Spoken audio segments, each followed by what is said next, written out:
Headlines News Blast. Mga Pilipino sa Venezuela ligtas lahat ayon sa embahada. Headline. 6.8 trillion pesos national budget para sa 2026 nilagdaan na ni PBBM ngayong araw. Romeo Poques inaresto na ngayong araw sa NAIA. Alegasyon ni Congressman Leviste patungkol sa insertion at allocables versus DPWH Secretary Dizon itinanggi ng kalihim. Headline. Negatibong naratibo laban sa mga Duterte hindi na pinapansin ng mga Pilipino ayon sa isang analyst. Headline. Sa ating international news, daan-daan bilanggo sa Myanmar pinalaya para sa annual pardon ng junta. Sa ating sports news, tennis player Novak Djokovic lalayo na sa PTPA. Headline. At sa ating showbiz news, Kyle Padilla magbabalik na sa big screen. Headlines News Blast. Sumasambulat sa buong Pilipinas. Sunshine News Blast. Magandang tanghali Pilipinas, araw ngayon ng Lunes, January 5, 2026. Ako yung makakasama, Pauli Binabash. Sumasambulat sa buong Pilipinas. Sunshine News Blast. Sa detalye ng ating mga balita, ligtas ang lahat ng mga Pilipino na nasa Venezuela sa kabila ng tensyon matapos inatake ng Estados Unidos ang nabanggit na bansa at inaresto ang kanilang Pangulo na si Nicolas Maduro. Sinabi ito ng Embahada ng Pilipinas sa Colombia nitong Lunes, January 5, 2026.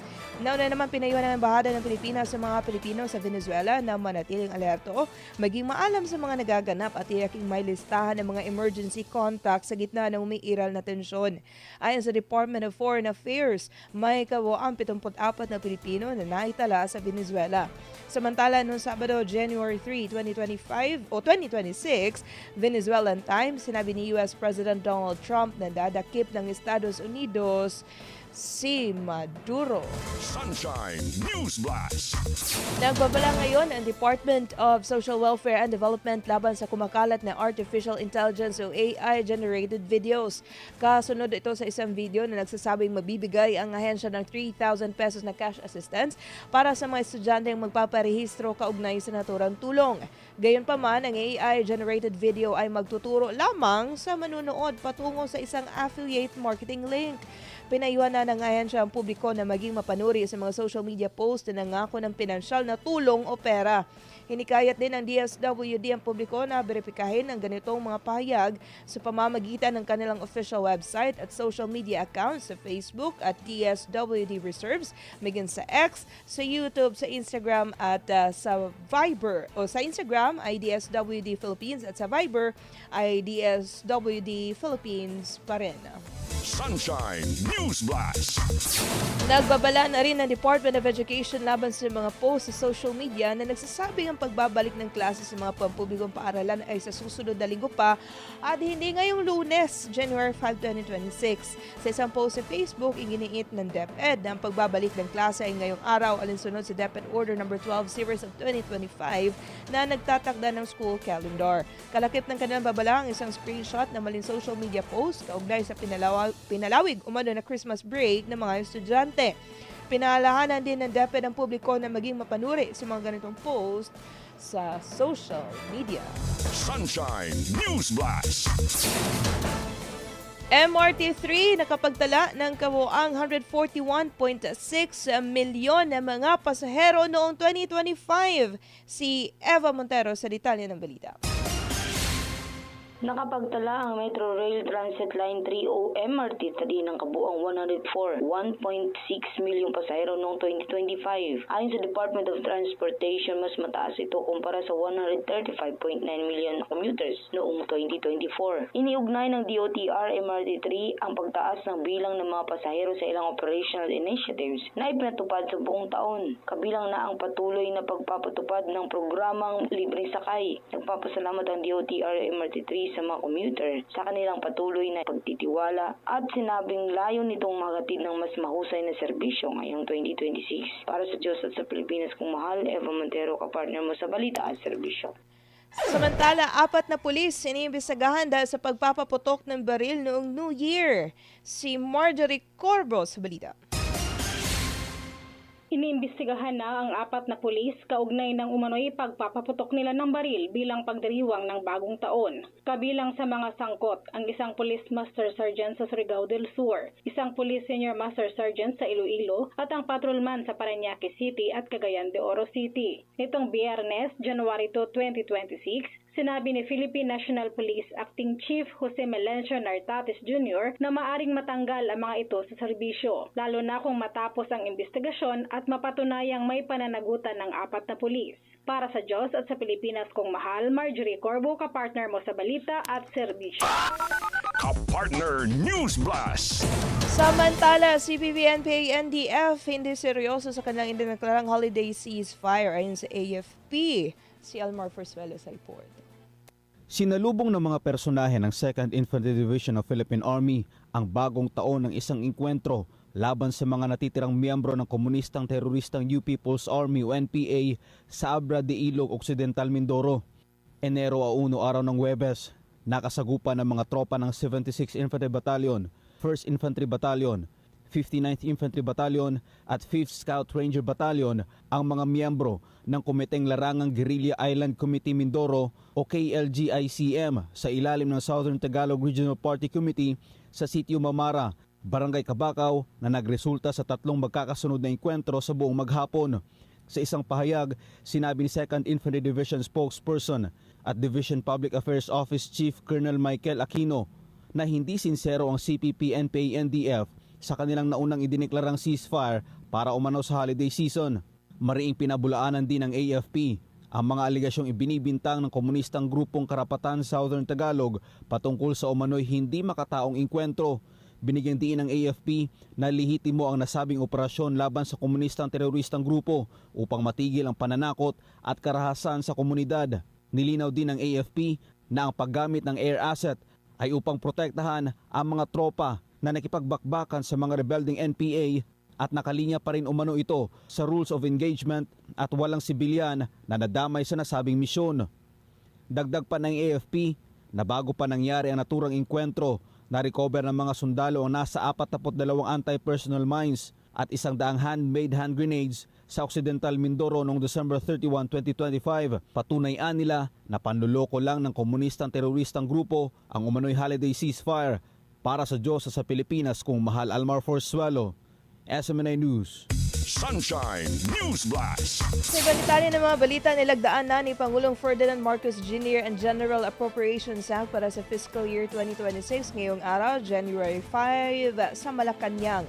Ang 2026 national budget na may kabuang halaga na 6.8 trillion pesos ay magsisilbing pangunahing batayan para sa paggastos ng pamahalaan sa buong taon. Inaprobahan ng Kongreso ang 2026 GAA noong December 29, 2025 at agad itong isinumite sa Pangulo. Una nga lang inihayag ng Malacanang na pag-aaralang mabuti ng Pangulo ang budget upang matiyak ang integridad ng pambansang pondo. Mahalagang hakbang din nila ito upang matiyak ang pagpapatuloy ng mga programa at proyekto ng gobyerno para sa kaunlaran ng bansa sa taong 2026. Dahil din na ipasat na pirmahan ang 2026 national budget bago magtapos ang December 2025. Nagsimula muna ang bagong taon gamit ang reenacted budget sa unang mga araw. DZAR Sunshine Radio. Report. Abot kaya ang presyo ng pagkain, bawasan ng korupsyon at mas maraming trabaho, ninanais pa rin ng mga Pilipino na isa prioridad ng gobyerno. Si Carla Villana sa report. Mas ninanais ng mga Pilipino na gawing abot kaya ang presyo ng pagkain, bawasan ang korupsyon at tumika ng mas maraming trabaho sa kanilang mga komunidad. Ayon ito sa survey ng Pulse Asia na isinagawa mula December 12 hanggang 15, 2025 na isinapubliko noong December 31. Sa datos, 38% ng mga respondent ang nagnanais na maging abot kaya ang presyo ng pagkain. Sinundan ito ng pagbawas o tuluyang pag-alis ng korupsyon upang mapabuti ang paghatid ng serbisyo na may 31%. at ang paglikha ng mas maraming trabaho at kabuhayan na may 21%. Ayon sa survey, ang mga ito ang nangungunang mga issue sa lahat ng rehiyon at antas ng kabuhayan. Para sa Diyos at sa Pilipinas kong mahal, Carla Abellana, kapartner mo sa balita at serbisyo. Kapartner News Blast. Samantala, hog repopulation sisimulan ngayong taon. 32,000 na inahing baboy bibilhin ng DA. Si Sheena Torno sa report. Aminado si Agriculture Secretary Francisco Chu Laurel Jr. na isa sa pinakamalaking hamon na hinarap ng kanyang pamunuan noong nakarang taon ay ang pagtugon sa patuloy na epekto ng African Swine Fever o ASF sa hog industry ng bansa. Ilang buwan matapos ang kanyang pag-upo bilang kalihim noong 2025, patuloy pa rin na itatala ang mga kaso ng ASF sa iba't ibang lugar sa Pilipinas. Batay sa datos ng DA, umabot na sa 5 milyong alagang baboy ang nawala sa bansa mula nang unang pumasok ang ASF noong 2019. Ngayong 2026, sisimulan na ng DA ang Hog Repopulation Program o ang sistematikong pagbabalik at pagpaparami ng mga alagang baboy. Bahagi nito ang pagbili ng libu-libong inahing baboy na magsisilbing pundasyon na muling pagbangon ng lokal na industriya. Bibili ang DA ng 32,000 na inahin. And the following 2027 is 100,000, 2028 100,000. Kasi kailangan natin ibalik yung hog population na yung nawala na 5 million. Kailangan natin ibalik yun. Babalik natin 6 million hogs in the next couple of. Ayon pa sa kalihim, kapag unti-unti nang naibalik ang hog population, inaasang bababa na rin ang presyo ng lokal na karning baboy sa mga pamilihan na kasalukuyan naglalaro sa 300 pesos hanggang 400 pesos kada kilo. Gayunman, nilinaw ng Department of Agriculture na hindi ito agarang mararamdaman ng publiko. But pork prices should be more reasonable, but it's a medium-term solution. Walang short-term solution dyan. Ang short-term solution dyan is just imports. But of course, we are not banking on imports. Dapat we have to produce our own pork for our own needs. Dahil iba pa rin ang lasa ng Pinoy pork. Sa ngayon, pinaplansya na lamang ng ahensya ang procurement process kung saan mula sa mga lokal na breeder farm bibilhin ng mga inahing baboy. Ngunit sino nga bang pangunahing makikinabang sa mga inahing baboy na bibilhin ng Department of Agriculture?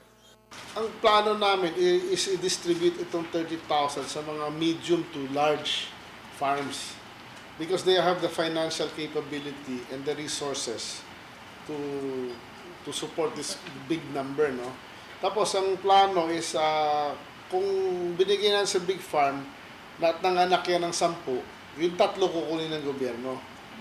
Tapos yung 3 na yan, ibibigay naman sa mas maliliit na farms. So it's really repopulation. Para sa pondo ng programa, kukunin ng DA ang gastusin sa ilalim ng General Appropriations Act o GAA, gayon din sa bagong Animal Industry Act na magbibigay ng sapat na pondo para sa livestock sector. That is more than enough. Pero hindi lang yung limited sa baboy, pati sa manok, sa baka, sa kambing. Samantala, nagpapatuloy rin ang vaccination program kontra ASF kung saan mula sa 500,000 doses ng bakuna, may 260,000 doses na ang naibakuna noong 2025. Inaasahang mauubos ang natitirang supply ng bakuna ngayong 2026 bilang bahagi ng mas pinalakas na hakbang laban sa ASF. Para sa Diyos at sa Pilipinas kung mahal, ito si Sheena Torno, SMNI News. Sumasambulat sa buong Pilipinas. Sunshine News Blast.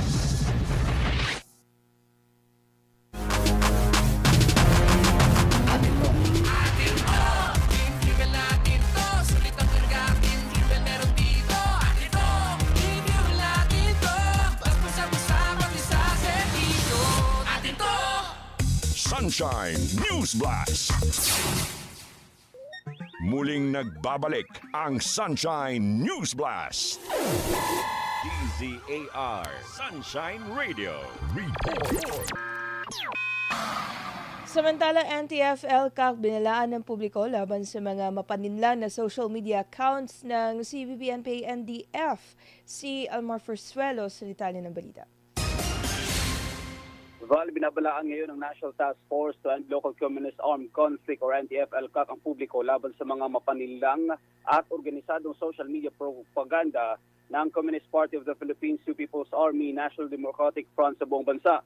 Sa isang pahayag sinabi ni Yusek Ernesto Torres Jr., Executive Director ng NTF-ELCAC, na sa nakalipas na mga buwan, dose-dose na mga pahina at sectoral fronts ang nakakalat sa buong bansa na may isang naratibo, slogans, hashtags at mga visuals na nananawagan ng pagkilos malinaw na ito'y isang sentralisadong direksyon sa halip na kusang loob na aktivismo. Binigyan din pa ni Torres na ang mga mensaheng ipinapakalat ay inuulit ang hayagang panawagan para sa armadong pakikibaka, revolusyonaryong kilusan at mga biglaang kilos protesta. Kasabay nito ang hayagang pang-re-recruit sa mga estudyante, mga mahirap at iba pang sektor. Sa huli, hinikayat ni Yusek Torres ang publiko na maging mapagmatsyag at protektahan lalo na ang mga kabataan mula sa online na panlilinlang ng mga makakiluwang grupo. Para sa Diyos sa Pilipinas, kumahal, Almar Forzuelo, kapartner mo sa Balita at Serbisyo. Kapartner News Blast. Samantala, inaresto na ngayong Lunes, January 5, 2026, sa Ninoy Aquino International Airport ang retiradong Major General ng Philippine Air Force na si Romeo Poquis. Si Poquis ay galing sa isang bakasyon sa Bangkok, Thailand. Ang pag-aresto ay batay sa warrant of arrest na inilabas ng Quezon City Regional Trial Court Branch 77 kaugnay ng kasong inciting to sedition na inihain ng Department of Justice. Nag-ugat ang reklamong isinampa laban kay Poquis sa kanyang mga pampublikong pahayag at mga post sa social media na tumutuligsa sa korupsyon sa gobyerno, partikular na sa mga anomalya sa mga proyekto sa flood control. Ayon kay Poquis, mananagot din si Pangulong Ferdinand Marcos Jr. sa Manoy flood control scam batay sa prinsipyo ng command responsibility. Sunshine News Blast. Pinabulaan na naman ng Department of Public Works and Highway Secretary Vince Dizon ng mga alegasyon ni Batangas 1st District Representative Leandro Leviste. Partikular na ang patungkol sa insertions at allocables sa pambansang pondo. Batay sa isiniwalat ni Leviste, mayroon naman ginawang insertion si Dizon sa ilalim ng Basis Conversion and Development Authority o BCDA na opisina na dati niyang pinamumunuan. Ayon kay Dizon, walang basehan ang alegasyong ito at kahina-hinalaan niya ang timing ng pagpapalabas ng ganitong pahayag ng kongresista, lalo pat ginawa ito matapos ang isyo na persahan at iligal nitong kinuha ang files mula kay dating DPWH Undersecretary Catalina Cabral. Maliban dyan, una na anya nilinaw ng BCDA na wala itong flood control projects na pinondohan sa pamamagitan ng budget insertions, allocables at iba pang discretionary funding. Sa public statement, iginiit ng BCDA na ang kanilang records ay kompleto at maaring matrace at ma-audit. Pinairal din nila ang zero tolerance pagdating sa korupsyon sa pamamagitan ng pagsunod sa batas. Sunshine News Blast. Mas nakakagalit para sa mga Pilipino ang isang pangulo na pinipiling protektahan ng kanyang mga kaalyado na madalas mga korap sa pamahalaan. Ito ay kung ikukumpara sa binibigay na negatibong naratibo ng Malacanang hinggil sa mga Duterte. Ayon sa political analyst na si Professor Froilan Calilo sa panayam ng SM9 News, ito na ang dahilan kung bakit walang naniniwala sa gobyerno, lalo na kung may mga pasabog ito laban sa mga Duterte. Halimbawa na rito ang panibagong impeachment complaint na ihahain at iba pa mga issue na ibinabato nila kay Vice President Sara Duterte. Para sa political analyst, bagamat maaaring maapektuhan si VP Sara sa magiging impeachment complaint, magiging daan ito pang mailahad ng pangalawang Pangulong katotohanan na politika lang talaga ang sanhi ng mga paninira laban sa kanya. Sunshine News Blast. I believe that the defense team of the Vice President prepared long and hard for this and that they're just waiting for yung kanilang mga pathways, no, depending on how this President to lay down her card. Accusations do not should not render any kind of attention. Rather, it's purely political. Ang political analyst na si Professor Froilan Calilong sa panayam ng SM9 News. Ayon pa kay Calilong, halata namang isang malaking banta si VP Sara sa mga kalaban nito sa politika. Sunshine News Blast. Ipinagutos ngayon ng Department of Human Settlements and Urban Development ang agarang pagpapalabas ng mga lisensya at registration ng mga socialized housing project. Partikular na ang may kompletong requirements sa loob ng unang 10 working days ng 2026. Layunin nito na matiyak ang tuloy-tuloy na produksyon at pagbibenta ng socialized housing projects para sa 2026 sa ilalim ng pangunahing programang Expanded Pambansang Pabahay para sa Pilipino Program. Ito ay upang pasiglahin din ang mga aktibidad pang-ekonomiya sa sektor ng pabahay at real estate. Sinabi naman ng DHSUD o DSOD na mas paigtingin nila ang pagsusumikap upang mas mapabuti ang kanilang serbisyo sa larangan ng pabahay ngayong 2026. Sunshine News Blast. Higit kumulang 400,000 na mga manggagawa nakikinabang sa Expanded Digitization Access ng Department of Labor and Employment para mas mapadali ang pagproseso para sa iba't ibang usaping may kaugnayan sa paggawa. Sa buong pagpapatupad ng Assistance for Request Management System o ARMS platform, naitala ang halos 101,000 requests for assistance sa unang 10 buwan ng 2025. Sa ilalim naman ng ARMS platform, lahat ng alitan sa paggawa at empleyo ay dumadaan sa 30 araw na mandatory conciliation mediation process upang marisolba kasama ang mga nagkakasulungat na panig. Samantala, para naman sa mga manggagawang humingi ng payo o impormasyon, patuloy na nagsisilbing lalo na mahigit 156,000 na tawag, Facebook message at email at tumugon sa mahigit 162,000 na mga queries. DZAR Sunshine Radio Report. Samantala, Iraq isasalin sa wikang Arabic ang Nolimetangere ni Jose Rizal. Si Chara Atim sa detalye ng balita. Inilunsad ng Embahada ng Pilipinas sa Iraq ang proyekto ng pagsasalin sa wikang Arabic ng Noli Me Tangere ni Jose Rizal. Bilang bahagi ito sa paggunita ng ika-50 anibersaryo ng ugnayan ng Pilipinas at Iraq. Ipinakilala ang proyekto sa isang event na ginanap noong December 10, 2025 na pinangunahan ni Philippine Ambassador to Iraq Charlie Pacanya Manangan. Ayon sa Embahada, ito ang kauna-unahang pagkakataon na naisalin sa wikang Arabic ang Noli Me Tangere. Unang inilathala noong 1887, ang nobela ay nauna nang naisalin sa mahigit 40 wika kabilang ang English, French, German, Japanese at Chinese. Para sa Diyos at sa Pilipinas kung mahal, Chara, team kapartner mo sa balita at serbisyo. Kapartner News Blast. Sumasambulat sa buong Pilipinas. Sunshine News Blast. International News Blast. Sa ating international news, pinalaya noong linggo, January 4, 2026, ang daan-daang bilinggo sa Myanmar, kabilang isang dating ministro ng gobyerno at isang modelo. Partikular na rito si ex-Information Minister Ye Tut at ang sikat na model at dating doktor na si Nang Muesan. Ito ay matapos ipahayag ng hunta ang annual pardon kaugnay ng kanilang araw ng kalayaan, isang linggo matapos magsimula ang halalan doon. Magugitang inagaw ng militar ang kapangyarihan ng gobyerno sa Myanmar noong taong 2021 at naging sanhi ito ng digmaang sibil. Dahil dito nagbangga ng mga rebeldeng mga kademokrasya at ang mga puwersa ng hunta kung saan libo-libong aktivista ang inaresto.